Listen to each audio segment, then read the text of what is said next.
ಸಂಬಂಧಿ ಮಂಜುನಾಥ್. ಮಾನ್ಯ ಸಭಾಧ್ಯಕ್ಷರೇ, ನೆಕ್ಸ್ಟ್ ಇಡೀ ರಾಜ್ಯಗೌಡರು. ಇವೆಲ್ಲ ಬೇಗ ಬೇಗ ಮುಗಿಸಬೇಕು. ಮುಗಿಸ್ತೀರ? ಎಲ್ಲರಿಗೂ ಕೊಡ್ಲಿಕ್ಕೆ ಆಗುದಿಲ್ಲ. ನೀವು ಇವತ್ತು ಬಂದ ಕೈ ಎತ್ತಿದ್ದು ಆಗುದಿಲ್ಲ. ಮಂಜು ಎಚ್ ಡಿ ಮಂಜು 3 ದಿನ ಬೆಳಿಗ್ಗೆ ಸಂಜೆ ಕಾದವರಿದ್ದಾರೆ. ಕೂತ್ಕೊಳ್ಳಿ, ನಾನು ನೋಡ್ತೇನೆ. ಅಧ್ಯಕ್ಷ ಶ್ರೀನಿವಾಸ್ ಕೂತ್ಕೊಳ್ಳಿ. ಅಧ್ಯಕ್ಷ ಮಂಜುನಾಥ್ ಮಾತಾಡ್ಲಿ. ಅಂತೂ ಮುಗಿಲಿ, ಬಜೆಟ್ ಸೆಷನ್ ಮುಗಿಲಿ. 3 ದಿನ ಉಪವಾಸ ಮುಗಿಲಿ.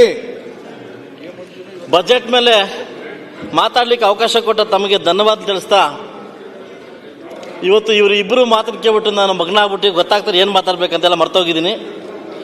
16ನೇ ಬಜೆಟ್ ಮಾಡಿರ್ತಕ್ಕಂಥ ಮಾನ್ಯ CM ಅವರಿಗೆ ಧನ್ಯವಾದ ತಿಳಿಸ್ತಾ, ಬಹುಶಃ ಇದು ದೊಡ್ಡ ಗಾತ್ರದ ಬಜೆಟ್, 4,09,000 ಕೋಟಿ ಬಜೆಟ್ಟು.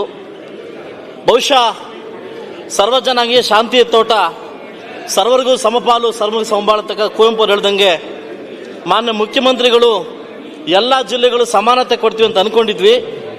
ಬಹುಶಃ ಎಲ್ಲೋ ಒಂದು ಕಡೆ ಕೋಲಾರ ಜಿಲ್ಲೆಯ ಬಗ್ಗೆ ಅವ್ರಿಗೆ ಇರ್ತಕ್ಕಂಥ ಮನಸ್ತಾಪವನ್ನು ಈ ಬಜೆಟ್ ಮೂಲಕ ಎತ್ತಾಕಿದ್ರು ಅಂತ ಕಾಣ್ತದೆ. ಮನ ಸಭಾಧ್ಯಕ್ಷರೇ, ಇವತ್ತು ಗಡಿನಾಡು ಪ್ರದೇಶದ ಮುಳುಬಾಗಿಲು ಬಹುಶಃ ಭೂಪಟದಲ್ಲಿ ಇದೆಯೋ ಇಲ್ಲೋ ಅಂತ ಡೌಟ್ ಆಗಿರ್ತಕ್ಕಂಥ ಪ್ರಶ್ನೆ ಉದ್ಭವ ಆಗಿದೆ. 224 ಕ್ಷೇತ್ರದಲ್ಲಿ ನನ್ನ ಕ್ಷೇತ್ರ ಇದೆ ಅನ್ನೋದನ್ನ ಮರೆತು ಇವತ್ತು ನಡೀತಾ ಇದೆ. ಬಹುಶಃ ನನ್ನ ಕ್ಷೇತ್ರದ ಅಹವಾಲುಗಳನ್ನು ಮಾನ್ಯ ಮುಖ್ಯಮಂತ್ರಿಗಳಿಗೆ ಕೊಟ್ಟಿದ್ದೆ ಅಧ್ಯಕ್ಷರೇ. ಇವತ್ತು 2,20,000 ಇರ್ತಕ್ಕಂಥ ಜನಾಂಗದಲ್ಲಿ ಇವತ್ತು ಅರಬ್ ಕಂಟ್ರಿಗಳಿಗೆ ಟೊಮಾಟೊ ಸಪ್ಲೈ ಮಾಡ್ತಕ್ಕಂಥ ನನ್ನ ಒಂದು ಮುಳುಬಾಗಿಲವನ್ನು, ಆಲೂಗಡ್ಡೆ ಸಪ್ಲೈ ಮಾಡ್ತಕ್ಕಂಥ ಮುಳುಬಾಗಿಲನ್ನು ಇಡೀ ಪ್ರಪಂಚಕ್ಕೆ ಮಿಲ್ಕು ಸಿಲ್ಕು ಅಂಡ್ ಸಪ್ಲೈ ಮಾಡ್ತಕ್ಕಂಥ ಒಂದು ಮುಳುಬಾಗಿಲು ಎಲ್ಲೋ ಒಂದು ಕಡೆ ತಿರಸ್ಕಾರ ಮಾಡಿದೆ ಅನ್ನೋ ಒಂದು ಭಾವನೆ ಇವತ್ತು ನನಗೆ ತೋರ್ತಾ ಇದೆ. ಬಹುಶಃ ದೇವರ ನಾಡಾಗಿರ್ತಕ್ಕಂಥ ಮುಳುಬಾಗಿಲು ಐತಿಹಾಸಿಕ ಒಂದು ಕುರುಡುಮನೆ, ಗರುಡ, ವಿರೂಪಾಕ್ಷಿ ಹಾಗೂ ರಾಮಲಿಂಗೇಶ್ವರ ಐದರಾಗಿರ್ತಕ್ಕಂಥ ದರ್ಗಾವನ್ನು ಮರೆತು ಇವತ್ತು ಬಜೆಟ್ ಅಲ್ಲಿ ಶೂನ್ಯ ಒಂದು ಮಟ್ಟಕ್ಕೆ ತೋರ್ತಕ್ಕಂಥ ನೋವು ನನಗೆ ತೋರ್ತಾ ಇದೆ. ನನ್ನ ಒಂದು ಕ್ಷೇತ್ರದಲ್ಲಿ ಇನ್ನು 2,20,000 ಜನ ಇದ್ರೂ ಒಂದು ಕ್ರೀಡಾಂಗಣ ಇಲ್ಲ ಅಂತ ಒಂದು ವಿಪರ್ಯಾಸ. ಬಹುಶಃ ನಾನು ಕೂಡ ಅದನ್ನು ಕೇಳಿದ್ದೆ, ಜಿಲ್ಲಾ ಮಟ್ಟದ ಒಂದು ಕ್ರೀಡಾಂಗಣ ಬೇಕು ಅಂತ ಕೇಳಿದ್ದೆ. ಮನ ಸಚಿವರನ್ನ, ನಾವು ಇಲ್ಲೇ ಇದ್ದಾರೆ ಉಸ್ತುವಾರಿ ಸಚಿವರನ್ನ, ಅವ್ರನ್ನೂ ಕೂಡ ಕೇಳಿದ್ದೆ. ಎಲ್ಲೋ ಒಂದು ಕಡೆ ಇವತ್ತು ಗಡಿನಾಡು ಭಾಗದಲ್ಲಿ ಒಂದು ಕಡೆ ಆಂಧ್ರ, ಒಂದು ಕಡೆ ತಮಿಳುನಾಡಲ್ಲಿ ಇವತ್ತು ನಮ್ಮ ಬದುಕು ಯಾವ ಮಟ್ಟಕ್ಕಾಗಿದೆ ಅಂತ ಬಹುಶಃ ನಮ್ಮ ಸಚಿವರಿಗೆ ಗೊತ್ತಾಗಿದೆ. ಮನವನ್ನು ನಾವು ಹೇಳಿದ್ವಿ. ಬಹುಶಃ ಎಲ್ಲ ಒಂದು ಕಡೆ ಒಂದು ಮೂಗಿಗೆ ಒಂದು ತುಪ್ಪ ಸುರಿತರ ಖಾಸಗಿ ಸ್ವಾಭಾಗತದಲ್ಲಿ ಇವತ್ತು ನಾವು ಕೇಳಿದ್ದು, ಇಡೀ ನಮ್ಮ ಒಂದು ರಾಜ್ಯದಲ್ಲಿ ಕೋಲಾರ ಜಿಲ್ಲೆಗೆ ಒಂದು ಮೆಡಿಕಲ್ ಕಾಲೇಜ್ ಬೇಕು ಅಂತ ಮನವಿಯನ್ನು ಕೇಳಿದ್ವಿ. ನಮ್ಮ CM ಅವರು ಒಪ್ಕೊಂಡಿದ್ರು. ಆದರೆ ಒಂದು ಖಾಸಗಿ ಸಹಭಾಗಿತ್ವ ಅಂತಂದ್ರೆ, ಒಂದು ಖಾಸಗಿಯವರು ಅಂತಂದ್ರೆ ನಮ್ಗೆ ಅರ್ಥ ಆಗ್ತಲ್ಲ ಏನಂತ. ಇವತ್ತು ನಾವು ಕೇಳಿದ್ದು ಒಂದು ಮೆಡಿಕಲ್ ಕಾಲೇಜ್ ಬೇಕು ನಮ್ಮ ದೇಶಕ್ಕೆ, ನಮ್ಮ ಜಿಲ್ಲೆಗೆ ಅಂತ ಕೇಳಿದ್ವಿ. ಆದರೆ ಖಾಸಗಿ ಸಹಭಾಗದಲ್ಲಿ ಕೊಡೋದು ಒಂಥರ ಅನ್ಯಾಯ ಆಗಿದೆ. ದಯವಿಟ್ಟು ಇದ್ರ ಬಗ್ಗೆ ಮುಂದಿನ ದಿನಗಳಲ್ಲಿ CM ಅವರು ಗಮನ ತಗೊಂತಾರೆ. ಕೋಲಾರ ಜಿಲ್ಲೆ ಕೂಡ ಈ ಜಿಲ್ಲೆಗಳಲ್ಲಿ ಕರ್ನಾಟಕ ರಾಜ್ಯದಲ್ಲಿ ಸೇರಿದೆ ಅನ್ನೋದನ್ನ ಒಂದು ಮನವಿಯನ್ನು ಮಾಡ್ತೀನಿ ಸಭಾಧ್ಯಕ್ಷರೇ. ಇವತ್ತು ತಮಗೆ ಗೊತ್ತಿರಲಿ, ಇಲ್ಲಾರು ನಮ್ಮ ಸ್ನೇಹಿತರೊಬ್ಬರು ಹೇಳ್ತಾ ಇದ್ರು, ನಿಮಗೆ KC ವ್ಯಾಲಿ ಇದೆಯಲ್ಲ ರಿವರ್ ಅಂತ ಕೇಳ್ತಾ ಇದ್ರು. ಬಹುಶಃ ಅವ್ರು ರಿವರ್ ಅನ್ಕೊಂಡ್ಬಿಟ್ಟು ಅವ್ರು KC ವ್ಯಾಲಿ ಅಂತಂದ್ರೆ ಇವತ್ತು ಬೆಂಗಳೂರಿಗೆ ಇರ್ತಕ್ಕಂಥ ಒಳಚರಂಡಿ ನೀರನ್ನು ಬಿಡ್ತಕ್ಕಂಥ ಒಂದು ಪದ್ಧತಿ ಅಂತಿದೆ. ಇವತ್ತು ನಾವು ಎಕ್ಸ್ಪೆಕ್ಟ್ ಮಾಡಿದ್ವಿ. ಇವತ್ತು ಸಾಕಷ್ಟು ಜನ KC ವ್ಯಾಲಿ ಬಗ್ಗೆ ಸಾಕಷ್ಟು ಜನ ರೈತರು, ಹೋರಾಟಗಾರರು ಕೇಸ್ಗಳನ್ನು ಹಾಕ್ಸ್ಕೊಂಡು ಕೋರ್ಟ್ ಸುತ್ತಾಡ್ತಾ ಇದ್ದಾರೆ. ಆದ್ರೆ ಒಂದು ಅನ್ಯಾಯ ಏನಂತಂದ್ರೆ, ಇವತ್ತು ಅದರಲ್ಲಿ ಬೆಳೆದಿರ್ತಕ್ಕಂಥ ತರಕಾರಿವನ್ನ ಇಡೀ ಭಾರತಕ್ಕೆ ನಾವು ಸಪ್ಲೈ ಮಾಡ್ತಾ ಇದ್ವಿ ಸಭಾಧ್ಯಕ್ಷರೇ. ಆದ್ರೆ HN ವ್ಯಾಲಿ KC ವ್ಯಾಲಿ ಬಗ್ಗೆ 3ನೇ ಹಂತದ ಶುದ್ಧೀಕರಣ ನಡಿಕೊಡ್ತೀವಿ ಅಂತ ಒಂದು ಮಾತು ಕೊಟ್ಟಿದ್ರು. ಅದು ಕೂಡ ಶೂನ್ಯ ಆಗಿದೆ ಮಾನ್ಯ ಸಭಾಧ್ಯಕ್ಷರೇ. ಇನ್ನೊಂದು ನೋವೇನಂತಂದ್ರೆ, 224 ಕ್ಷೇತ್ರದಲ್ಲಿ ನಾನು ಕೂಡ ಒಬ್ಬ ಮೀಸಲಾದ ಕ್ಷೇತ್ರದ ಒಂದು ಅಭ್ಯರ್ಥಿ ಆಗಿದ್ದೀನಿ. ಪ್ರಜಾಪ್ರಭುತ್ವದಲ್ಲಿ ನಾನು ಕೂಡ ಒಂದು ಗೆದ್ದು ಬಂದಿದ್ದೀನಿ. ಆದ್ರೆ ಇವತ್ತಿನ ಒಂದು ಮಾತನ್ನು ಹೇಳಕ್ಕೆ 23-24 25,136 ಕೋಟಿಯನ್ನು ಬಿಡುಗಡೆ ಮಾಡಿದ್ರು. ಆದ್ರೆ ನನ್ನ ಮೀಸಲು ಕ್ಷೇತ್ರಕ್ಕೆ ಶೂನ್ಯವನ್ನು ಕೊಟ್ಟಿದ್ದಾರೆ. ಆದ್ರೆ 24-25 27,673 ಕೋಟಿ ಬಿಡುಗಡೆ ಮಾಡಿದ್ರು. ಅದು ಮೀಸಲಾದ ಕ್ಷೇತ್ರಕ್ಕೆ 0 ಕೊಟ್ಟಿದ್ದಾರೆ.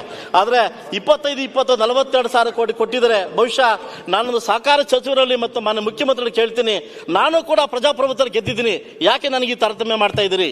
ಇವತ್ತು ಶೂನ್ಯ ವೇಳೆದಲ್ಲಿ ಇವತ್ತು ನನಗೆ 1 ಕೋಟಿ ಮಾತ್ರ ಬಿಡುಗಡೆ ಮಾಡಿದರೆ, ಅದು ಬೇರೆ ಇರ್ತಕ್ಕಂಥ ಒಂದು ಪ್ರದೇಶಕ್ಕೆ ಒಂದು ಬೇರೆ ಒಂದು ಇದಕ್ಕೆ ಒಂದು ಸುಮಾರು 5 ಕೋಟಿ 6 ಕೋಟಿ 10 ಕೋಟಿ ಮನವಂತೆ ಬಿಡುಗಡೆ ಮಾಡಿದ್ದೀರಿ. ಆದ್ರೆ ನನ್ನ ಮೀಸಲಾತಿ ಕ್ಷೇತ್ರದಲ್ಲಿ ಒಂದು 29.8 ಇರ್ತಕ್ಕಂಥ ಜನದಲ್ಲಿ ಏನು ಉತ್ತರ ಕೊಡ್ಬೇಕು? ಅವರು ಯಾವ ಕೇರಿಗೆ ಯಾವ ಲೈಟ್ ಹಾಕ್ಬೇಕು, ಯಾವ ಸಿಮೆಂಟ್ ಹಾಕ್ಬೇಕು ಅನ್ನೋದು ಗೊತ್ತಾಗ್ತಲ್ಲ ಮಾನ್ಯ ಸಭಾಧ್ಯಕ್ಷರೇ. ಸೊ ಮುಂದಿನ ದಿವಸದಲ್ಲಿ ಬಹುಶಃ ಮಾನ್ಯ ಮಾದೇವಪ್ಪನವರು, ಮಾನ್ಯ ಸಚಿವರಾಗಿರ್ತಕ್ಕಂಥವ್ರು ವಿಶೇಷವಾದ ಅನುದಾನವನ್ನ ನಮ್ಮ ಮುಳುಬಾಗಿಲು ಕೊಡ್ತಾರಂತ ಒಂದು ನಾನು ನಂಬಿದ್ದೀನಿ. ಸೊ ಬಹುಶಃ ಅವರೆಲ್ಲ ಒಂದು ಕಡೆ ಸೋದರ ಅಂದ್ಬಿಟ್ಟು ನನಗೆ ಒಂದು ಮೂಗಿಗೆ ತುಪ್ಪ ಸುರಿಸ್ತಾವ್ರೆ. ಯಾವುದೇ ಸೋದರತ್ವವನ್ನು ಕಾಣಿಸ್ತಾ ಇಲ್ಲ ಇಲ್ಲಿ ನನ್ನ ಸಭಾಧ್ಯಕ್ಷೆ.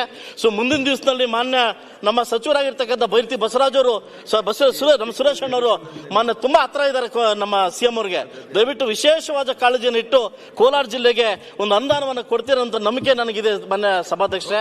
ನನಗೆ ಗೊತ್ತಿರಲಿ, ನನ್ನ ಒಂದು ಲಾಸ್ಟ್ ಒಂದು ಪಾಯಿಂಟ್ ಮಾತಾಡ್ತೀನಿ ಸಭಾಧ್ಯಕ್ಷೆ, ನಿಮ್ಗೆ ನಾನು ತೊಂದರೆ ಕೊಡಕ್ ಹೋಗಲ್ಲ. 3 ದಿವಸ ನಾನು ಕೂಡ ಉಪವಾಸ ಮಾಡ್ತಾ ಇದ್ದೀನಿ ಇಲ್ಲಿ 3 ದಿವಸದಿಂದ. ಸಭಾಧ್ಯಕ್ಷೆ, ಇವತ್ತು ಬಯಲುಸೀಮೆ ಪ್ರದೇಶ ಅಭಿವೃದ್ಧಿ ಪ್ರಾಧಿಕಾರ ಯಾವ ಪುರುಷಾರ್ಥಕ್ಕೋಸ್ಕರ ಇಟ್ಟಿದ್ದಾರೆ ಅಂತ ಮಾನ್ಯ ಸಿಎಂ ಅವರು ಹೇಳಬೇಕು. 1995 ಸ್ಥಾಪನೆ ಆಗಿರ್ತಕ್ಕಂಥ ಒಂದು ಬಯಲುಸೀಮೆ KKRಗೆ ಇವತ್ತು ಕೊಟ್ಟಿರ್ತಕ್ಕಂಥ ಒಂದು ಅನುದಾನ KKR ಕೊಡ್ಲಿ, ಕಲ್ಯಾಣ ಕರ್ನಾಟಕ ಕೊಡ್ಲಿ. ಆದ್ರೆ ಕಲ್ಯಾಣ ಕರ್ನಾಟಕಕ್ಕೆ 5,000 ಕೋಟಿ, ನಮ್ಮ ಒಂದು ಏನು ಬಯಲುಸೀಮೆಗೆ 83 ಕೋಟಿ. ಇದು ಯಾವ ತಾರತಮ್ಯ, ಯಾವ ಪುರುಷಾರ್ಥಕ್ಕೆ ಬಯಲುಸೀಮೆ ಬೇಕು ಅಂತ ನಾನು ಕೇಳಕ್ ಇಷ್ಟಪಡ್ತೀನಿ.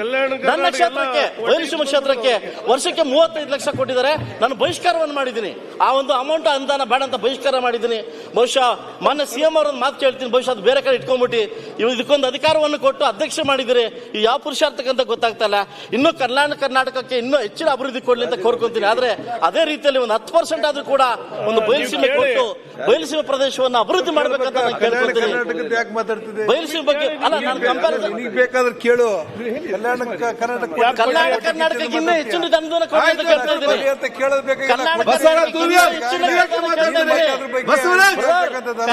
ಈ ಕಡೆ ಮಾತಾಡಿ, ನೀವು ಆ ಕಡೆಗೆ ಉತ್ತರ ಕೊಡ್ತೀರಿ. ಇನ್ನೂ ಹೆಚ್ಚಿನ ಅನುದಾನ ಕೊಡ್ಲಿ. ಅದೇ ರೀತಿ ಅದ್ರಲ್ಲಿ 10% ಆದ್ರೂ ಬಯಲುಸೀಮೆ ಕೊಡ್ಲಿ ನಮ್ಮ ಸಭಾಧ್ಯಕ್ಷರೇ. ಇವ್ರು ನಮ್ಮಲ್ಲಿ ಕುಡಿಲಿಕ್ಕೆ ನೀರಿಲ್ಲ. ನಮ್ಮಲ್ಲಿ ಇವತ್ತು ಬೋರ್ ಹೊಡಿಬೇಕು, ತರಕಾರಿ ಬೆಳಿಬೇಕು. ಇವತ್ತು ನಮ್ಮಲ್ಲಿ ಆ ಪರಿಸ್ಥಿತಿ ಬಂದಿದೆ. ಯಾಕೆ ಯಾವ ಸರ್ಕಾರ ಬಂದ್ರು, ರಾಜ್ಯ ಸರ್ಕಾರದಲ್ಲಿ ಯಾವ ಸರ್ಕಾರ ಬಂದ್ರು ಮುಳುಬಾಗ ನಮ್ಮ ಭೂಪಟದಲ್ಲಿ ಇಲ್ವಾ? ನಮ್ಮಲ್ಲಿ ಕರ್ನಾಟಕ ರಾಜ್ಯ 20 ವರ್ಷದ ನನ್ನ ಕ್ಷೇತ್ರ ಇಲ್ವಾ ನಿಮ್ಮಲ್ಲಿ? ಯಾಕೆ ನಮ್ಮನ್ನು ಅಷ್ಟೊಂದು ತಾರತಮ್ಯ ಮಾಡ್ತಾ ಇದ್ದೀರಿ?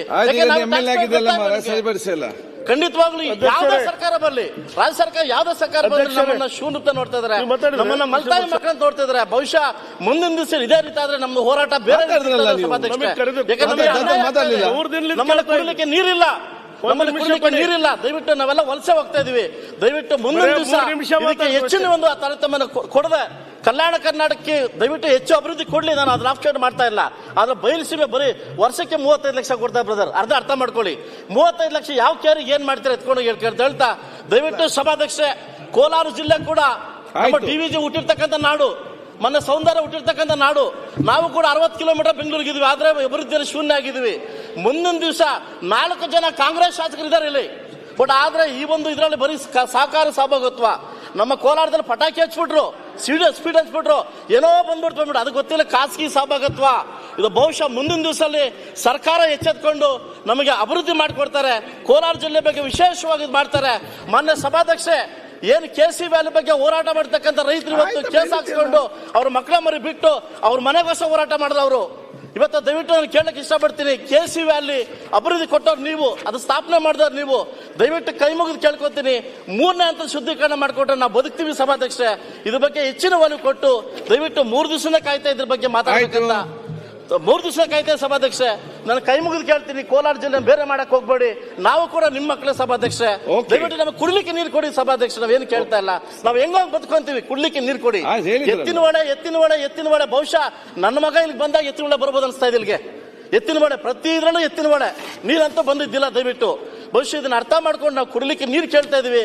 ನಾನು ಒಂದೊಂದು ದಿವಸ ಹೇಳಿದೆ, ಪಕ್ಕದ ರಾಜ್ಯದಲ್ಲಿ ಆಂಧ್ರದಲ್ಲಿ ಪಕ್ಕದಲ್ಲಿದೆ, ಅಲ್ಲಿ ನಾಳೆ ಬಂದಿದೆ ನಮ್ಮ ಕೃಷ್ಣಾ ಮೇಲ್ದಂಡೆ ಯೋಜನೆ ಪಾಲ್ ಕೇಳಿ ಅಂತ.